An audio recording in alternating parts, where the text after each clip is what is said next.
Just ask you, sorry, in terms of preparation for a match like this, is it all technical, tactical, or is there still room for motivational aspect to it, to drive having missed out on silverware which you would have liked to have won? Yeah, there's always a little bit of everything, isn't there? So, the main thing is, obviously we finished the game and then, we're sitting in the media piece after. We're obviously not too sure. The other game has just kicked off. So you try to build a plan based on what you're seeing. So, obviously Bulls, and obviously we played the Bulls in the semi-final last year and we lost, and we had to travel down to Pretoria and trying to deal with some of those challenges. Anyway, they look like they've got here okay. So from our point of view, does it give us a slight advantage, extra day on the Monday, blah, blah. Obviously they're together, time together, build a bit of a siege mentality from their point of view. I don't know what way it works. So all we can do is control what we can. So, lads have trained well this week, put a good plan together. But now you've got to deliver it, yeah. So you can have a great plan, but you need to deliver with the right level of intensity. So on the day, we trained out there with very different conditions. If the conditions are like that at the weekends, we need to be able to make sure we're able to adapt on the day. So getting the feel for conditions is important. So, it's just all the different variables that we deal with. With lots of good stuff in our performance last week. There were some things that we need to get better at as well. A few changes to personnel brings in a bit of experience. Some guys, as I said, are unlucky to miss out with guys coming back in. But as I said, over the course of the season, we've built a lot of depth in the group. And it's now making sure guys just step up on the day. So, but there's always a mix, yeah. There's always a mix, definitely. Because it's not just technical, tactical. That's the thing about a contact sport, isn't it? So you need to make sure you have the right mindset on the day. There's good players in the squad who never won a trophy with Leinster, but what they did was Croke with the fans there. Does that form part of that motivation this week? I can't speak for the players specifically, but listen, you want to go out and do your best on any given day, and not look too much at the outcome part. Unfortunately, the reality is once you get closer to something, that's what people tend to look at, and they can quite often trip themselves up. So making sure that we stick to, making sure we focus on playing well, because that's the bit that we can control. The outcome, and all some of the other variables we can't control. So focus on that, playing well. And that's going back to the previous question about making sure you have the right mindset going into the game. So making sure that you have the right mindset to play well. And Bulls will test us in lots of different ways, and making sure we have a good plan to be able to deal with that. So there's the technical, tactical, and then there's the mindset part of that as well. So the other bits, listen, there's tons of experience in the group. So, but as I said, Bulls have lots of experience as well. So making sure we go out and play our best game in a final. That's what we control. Leo, Leinster have scored more tries on average than very, very better scoring. How do you go into a final? Do you sort of concentrate on the Leinster good scoring tries as going to score tries, or negate maybe what they're doing? Bit of both. Perfect world. Score lots of tries, don't concede very many. Which was the last time we were in Croke. Say again? Do you back yourself to score the tries? But that's making sure we're not reckless in how we play as well, because again the conditions obviously which are very front and centre of my mind because it's been lashing rain here all morning. I don't think it's bad on Saturday. So, but yes, we go try and play positive mentality. I think you saw that in the group last week in the game against Glasgow. So there was a mix, it's a positive intent to play, but then at certain stages, there's a heavy downpour at half time as an example. So then we went back to some kick plays, and it's putting pressure back on the opposition. So, it's trying to get the balance. But as I can't say to you right now, because there's a certain level of feel and understanding of the conditions on the day and how the game is playing out. So making sure that we have the ability to play in multiple different ways. Sorry, I didn't phrase that very well. Do you back yourselves to play what you're good at playing rather than worry about what they're good at? Yeah, exactly. Yeah.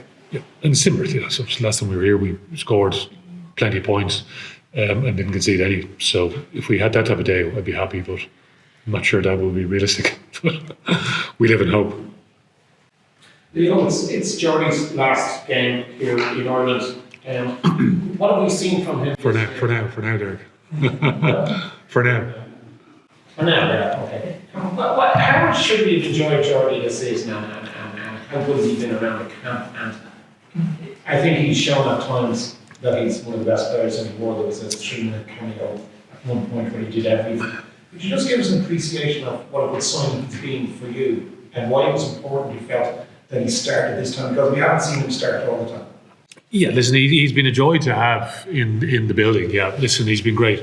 And yeah, listen, he goes about his business. You know, he's studious himself. And I think that's, you know, it's some of the behavioural piece that hopefully rubs off best on not just our young players, but it's all the senior guys as well, and how he just goes about his business and how he conducts himself in training. And yeah, listen, he's been great, fantastic to have around. Yeah, and a lot of work obviously went in behind the scenes to get him here in the first place. So big thanks to everyone that was involved in that. And it's been a great piece of, call it business, I don't know what you call it, but it's been great to have him here. And, you know, even just see how he interacts with fans at different stages during the course of the year, the open sessions we've had during the year, and how giving he is of his time.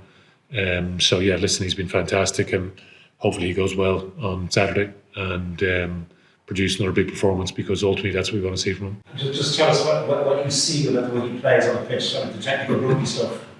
Is it his vision, his strength, his character, his helping the others, or yeah, great mindset. Yeah, like, as in, you know, this again, it's going back to like someone in his position. So, you know, his ball playing ability, his ability to carry when he has to as well. You know, his passing game and be able to see space, but his kicking game as well, in terms of being able to see some of the space in the backfield, or whether that's on a kick pass, you know what I mean? So, and his ability, you know, his willingness to be able to try things as well. So it's all of the above. And yeah, I think the lads will see him, as in they know, if they hear me talking, they know what I'm talking about, because they see him practice certain things all the time in training, which looks a bit like, where is he going there? But listen, he's practicing something that he's willing to put into practice down on the field. So, and then have the confidence to be able to implement that on the field as well. So, yeah, listen, he's been fantastic. If I could just ask you a slightly tongue-in-cheek question about it then. Where he's bringing the family jewels back to New Zealand with him. He's senior at 13 lines and 11 of internationals, and he's senior academy, and he's been able to have a good look at the Leinster setup to go back to New Zealand with. I think that's funny now. But it's funny, no, it's great, yeah. But that's the thing, like, it's openness and sharing, and, like, you know, we're sucking him dry for information as well. So, but listen, I think it's great. Yeah, I think it's been great.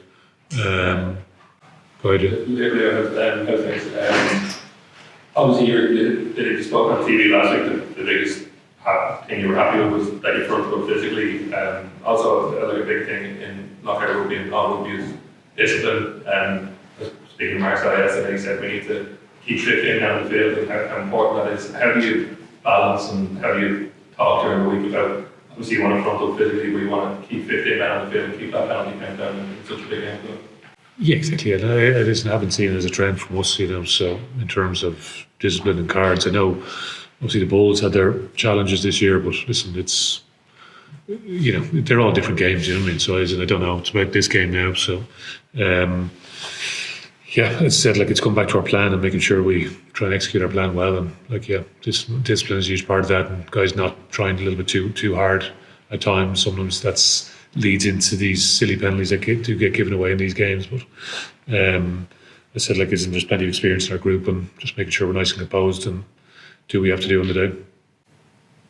You know, when Leinster talk about taking learnings, and obviously too many learnings over the last few seasons, is there something that you've taken from the final defeats and the Northampton defeat that you've changed in your approach to this final tactical selection approach? Anything there that we can see, or that the fans will be able to see what the learnings are? Well, you wait and see. Yeah, like, they're all their individual playoff games. You know what I mean? So it's like every playoff game is a final as such. So, like, we played in lots of playoff games, which, you know, they're knockout games. So whether they come in a semi-final or quarter-final or a final, they're all knockout games. And yeah, listen, the group is learning all the time, and, you know, you bring young players through, and everyone's adding layers of experience, and, you know, like, so, you know, I think the way some of the questions are leading me, it's like whoever loses is a failure in this game. You know, so there are two good teams going at it. If you lose in the final, are you classified as a failure?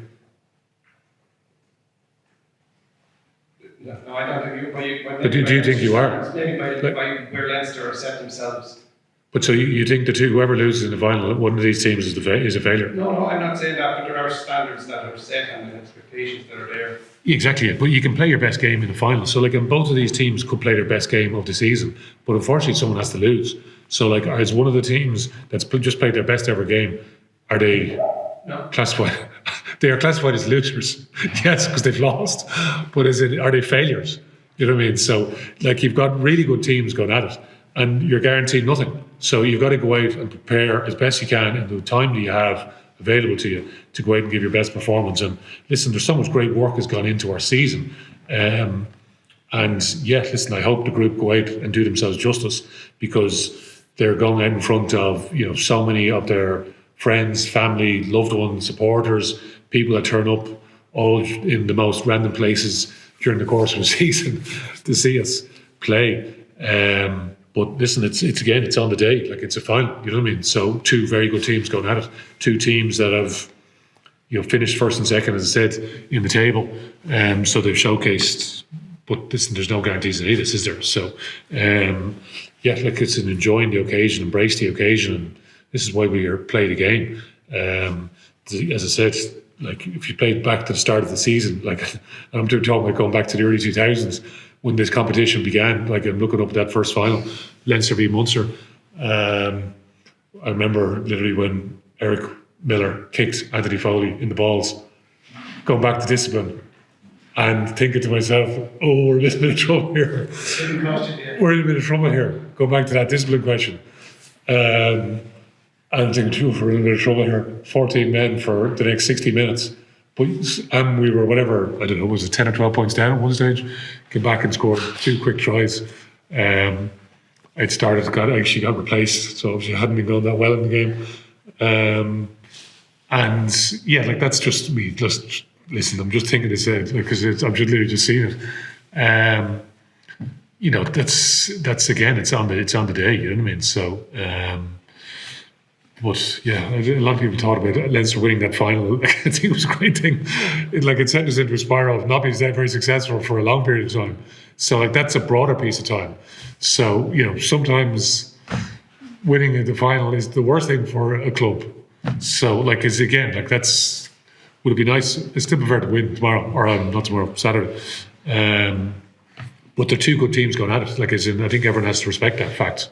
Not like, listen, winner, loser. You know what I mean? Like, as in, it's success, failure. Like, it's I don't know. It's not as clear cut as that for me. But that's me going on. Listen, I want our guys to deliver performance where the fans are proud of what they see on the field, and that's always the aspiration for us. Yeah, just to go back to something you mentioned there about Jordy Barr with the younger players, and like he has got so much experience, but the fact that he's not a major international, so he's getting to work directly with Leo Cullen, Cherry Tector, guys like that must be massive for kind of the entire squad and just kind of lift the standard of training, because obviously, you know, you've got players on the line, especially players in Ireland as well. He must be really standardised there. Yeah, exactly. Like, and you're always looking for the group, because, like, at the end of the day, listen, you know, I think everyone goes like things that people talk about, like as in, you know, resources and all the rest. Like as in, at the end of the day, we're producing players. Like you go to South Africa, like they're a country of what, 64 million people, is it? We're a country of how many people? How many? And what's like, where does rugby sit in terms of sport? Fourth. So in South Africa, it's number one. So it's number one. So like, and in terms of, you know, the rugby playing population that they have, what would they have? 12 times the amount of players we have, maybe registered, maybe 15, is it? So like, we're a drop in the ocean, like in terms of what we're up against. So, you know, but when we get the opportunity to bring in a player, listen, it's fantastic to be able to do that. But it's off the back of all the support we actually get as well. So it's like it gets reinvested into the group ultimately, because you only bring so many players in because part of our job spec is to produce players to play for Ireland. So listen, we're very lucky to have Jordy. But yeah, listen, he hopefully has added in lots of different ways to the group, because at the end of the day, like, as in, we're a tiny country in terms of playing population. And we're up against like a juggernaut team who we would have watched play Super Rugby and dismantle teams over the years. So we know we're in for a serious bloody challenge. And so that's going back to the previous question, isn't it? Around what's deemed a success and failure off the back of this. Listen, we know we've a serious challenge in our hands. And yeah, listen, it's been great to add a few of these guys into the mix because we want them to really add to the group over the course of a career for a young academy player. So you mentioned Hugh Cooney and Charlie Tector. You know, Geordie's obviously played with both of those guys at different stages over the course of the season. So, but you have to ask those guys, really, you know what I mean? Like, what did they really learn? But it's the day-to-day habits, yeah, which is, it's very hard to put a value on that spread over the group, isn't it? But we'll see. Listen, and sometimes I'm only promoting the fact that they're here in the first place because I strongly believe they to do ads. So, but maybe that's just justifying the position that we're in. And that probably goes Last question, yeah, so that probably goes for the license name and Slan as well, but also just looking ahead like we go out next year. That just adds to probably the rugby IP in the camp. That you have these outside voices and you've got lads with so much experience, so much just rugby knowledge to bring in, and it just probably helps keep Leinster at the level that they're at. Yeah, exactly. You don't want it to be same, like is the thing. Like, you're always trying to add with that. You know, we get a coach or some member of the backroom team is the same because again, just different views. And I'm very open to that. Listen, I don't want to have that. What would you call it? Like that group thing mentality. Like, as in, you want to be able to spread it wider and just be like, challenge our own way of thinking. So. Definitely those guys, that you mentioned, hopefully have all added in their own different ways. So, but we'll see. I feel like I'm being distracted from the Bulls now, but look through their team. Listen, they've a ton of experience. I know Jake was saying they're a young squad. I'm not sure what squad he's talking about. Like, that's not a young group. That's not a young team. He was talking about that on Tuesday. Is he trying to lure us all into some sort of false sense? Is he a young group? Do you see a young group there? There's a serious experienced group that we're up against, and a team that is, that has unbelievably high standards, that is used to winning. It's in their blood, isn't it? It's rugby. Like, as in you're in South Africa. It's it's on morning, noon, and night, isn't it?